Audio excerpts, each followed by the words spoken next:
Assalamualaikum warahmatullahi wabarakatuh. Sahabat beriman, ketika akan menemui Sang Pencipta, pasti ruh kita akan dicabut oleh malaikat maut. Tak ada yang bisa menghindar jika ajal sudah datang menjemput.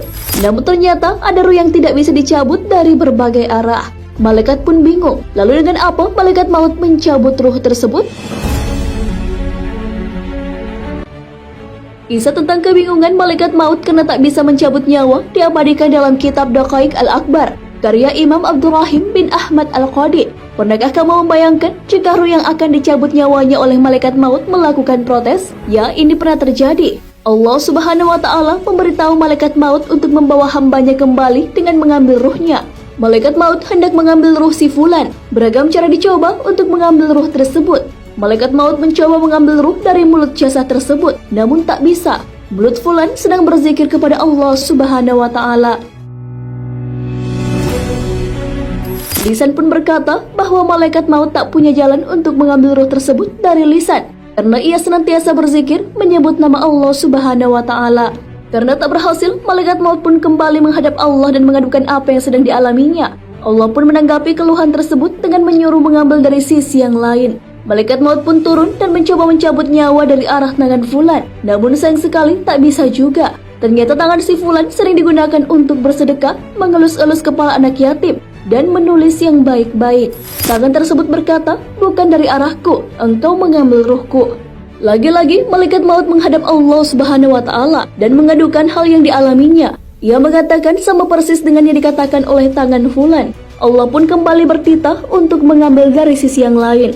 Kali ini sisi yang dipakai adalah kaki. Namun kaki si Fulan berkata, "Aku meringankan langkah untuk sholat berjamaah, melaksanakan sholat 2 hari raya, dan aku tak kenal lelah melangkah menuju majelis taklim.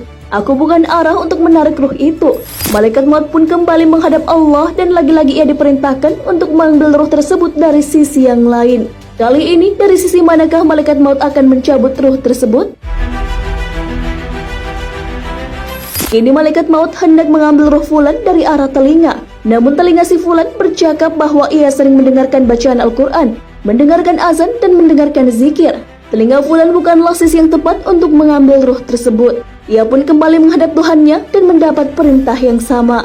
Malaikat maut mencoba menjemput ruh itu dari kedua mata Fulan. Apakah yang dikatakan oleh kedua mata itu?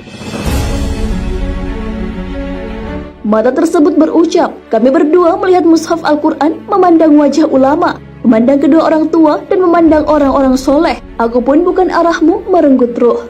Malaikat itu pun kembali menghadap Allah dan mengadukan bahwa tiap-tiap sisi yang ia akan coba untuk mengambil ruh Fulan memiliki jawaban masing-masing.